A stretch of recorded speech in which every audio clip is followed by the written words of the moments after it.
Yo, what's up guys? So ako pala si Jeff, isang OFW dito sa Guam.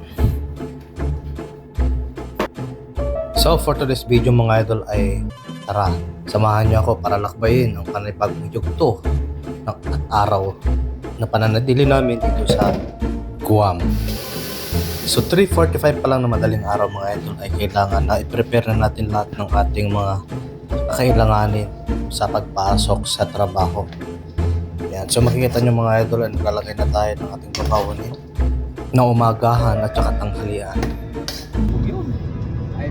So saktong alas 4 na ng madaling araw mga idol ay alis na tayo. So pupunta na tayo sa meeting area natin. So bago tayo makaalis ay dadaan muna tayo sa bangko. Yan. So sahod pa lang ngayon mga idol. Ito na yung lunas sa mga pagod, hirap. Ayan. So for this video mga idol ay meron pa tayo ng trangkaso. So kahit na hindi maganda ang ating katawan ay kailangan pa rin nating pumasok. Ito, 199 lang oh. Kaso mahal. Guys, may nga dito. Bilhin mo to. Naganga ka. Kunin mo to, bayaran ko.